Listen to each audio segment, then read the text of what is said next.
Welcome to this explainer. Today, we're diving into something truly profound. We often look at monumental success, the kind of success that completely reshapes lives, builds incredible careers, or transforms health, and we just naturally assume there's some massive hidden secret behind it. We think it requires this superhuman leap or just an exhausting amount of initial effort. But what if the foundation of monumental success isn't massive at all? What if it's incredibly, almost invisibly tiny? Okay, let's dive into this. Do we really need massive efforts to achieve massive success? The short answer is an absolute no. We're totally conditioned by society to believe that big results require big, earth-shattering actions. We're all looking for that overnight overhaul, right? That sudden realization that turns us into a billionaire fitness guru by Tuesday. But honestly, that's a myth, and it's a myth that actually holds us back. The truth is much quieter, and thankfully, much more manageable. Small, consistent actions are what actually drive monumental change. If you want to transform your life entirely, you don't start with a giant leap into the unknown. You start with tiny, seemingly effortless habits. Section 1. The secret to success. Small habits. Think of your daily micro-actions as the real architects of your future. Every single day, the little things you choose to do or not do are quietly laying the bricks of your life's foundation. It's these daily routines that ultimately determine whether we arrive at success or failure. A single drop of water, falling continuously, can literally carve through solid rock. Now, a drop of water has almost no weight, right? No real force on its own. If you drop it once, absolutely nothing happens. But with relentless repetition, it slices through the hardest stone on earth. This brilliantly illustrates how persistence easily overpowers raw strength. When it comes to our daily habits, consistency is our water drop. You don't need the brute strength of a sledgehammer if you have the quiet, unstoppable persistence of water. Section 2. The 1% Improvement Rule. Now this is where the philosophy of habits meets undeniable mathematics. Just 1%. I really want to state this emphatically. Committing to just a 1% improvement each day is your ultimate weapon against stagnation. Fun fact, compound interest works exactly the same way for your habits as it does for your bank account. It sounds so small that it's almost laughable, right? You don't have to be 50% better today. You don't have to revolutionize your entire routine overnight. You just have to find a way to be 1% better at whatever it is you're doing. Because when you contrast a seemingly insignificant daily micro effort against the year-end exponential result, the power of compounding becomes crystal clear.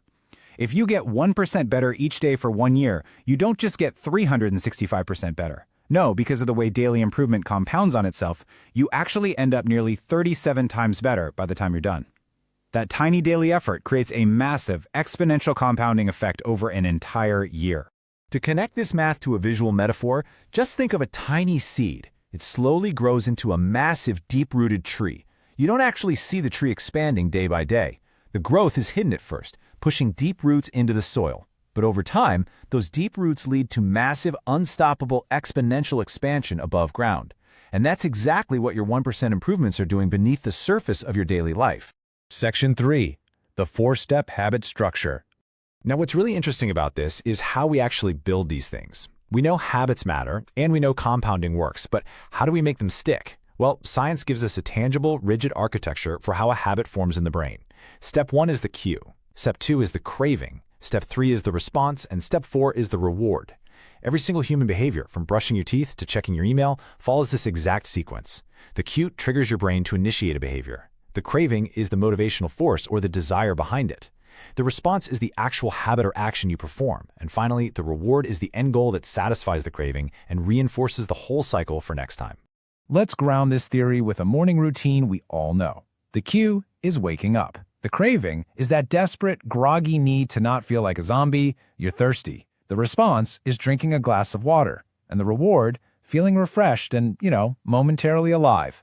By understanding how this loop plays out in real life, we suddenly gain the power to reverse engineer our own behavior. Section 4. How to build good habits. So if we know the 4 steps of the habit loop, how do we actively manipulate this architecture to our advantage? Well, we want to actively design our habits for success. When it comes to difficulty, you have to make good habits incredibly easy. If a new habit is too difficult, it simply will not survive a stressful day. On the flip side, to break a bad habit, you must make it extremely hard to do. And under environment, we want to keep triggers for good habits highly visible and totally hide the triggers for bad habits. For instance, let's say you want to read more. Keep a book clearly visible right on your kitchen table. That visual cue sparks the craving to read. But if you want less doom scrolling, hide your phone in a drawer in another room. Hiding the phone creates this necessary friction against distractions. You are literally using the environment to your advantage, amplifying the good cues and burying the bad ones. Section 5. New identity through action. Okay, we're building some momentum here, moving beyond basic life hacks to where the real magic happens. Habits are not just actions, they are the tools that build your true identity. I really want you to let that sink in. We aren't just doing things to get a quick, superficial result. We are doing things to become someone entirely new. Your habits are how you physically embody a new version of yourself out in the real world. And this brilliantly illustrates the point. Consider the difference between saying I run and I am a runner. It seems subtle, but it's actually a massive psychological shift. I run is just a behavior. I am a runner is an identity. True, lasting change happens when you embody the identity rather than just perform the action. Because when you truly believe you are a runner, putting on your running shoes isn't a chore. It's simply a reflection of who you are. It's the consistency that casts the vote for this new identity. The person who runs a little every single day, slowly but surely, transforms into the marathon runner. Each time you perform that tiny 1% habit, you are providing consistent daily proof to your own brain that you are this new person. The transformation from a novice to a master happens organically, not through some massive leap of willpower, but through undeniable daily evidence.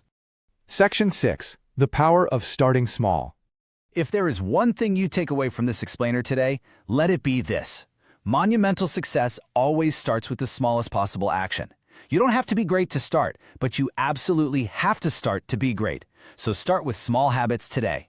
Don't try to boil the ocean. Commit to that 1% daily improvement, trusting the math of compounding. And above all, maintain consistency to reshape your future. Consistency is the vital bridge from those micro daily choices to the macro, life-changing results you're looking for. So, I leave you with this powerful, provocative question. What is the 1% improvement you will commit to today to start building your new identity? You have the architecture, you understand the math, and you know the undeniable power of your daily actions. Don't wait for tomorrow. Take that tiny action right now. If you found this explainer powerful and you're ready to completely reshape your future, make sure to subscribe. Keep building those tiny habits, and remember, your new identity starts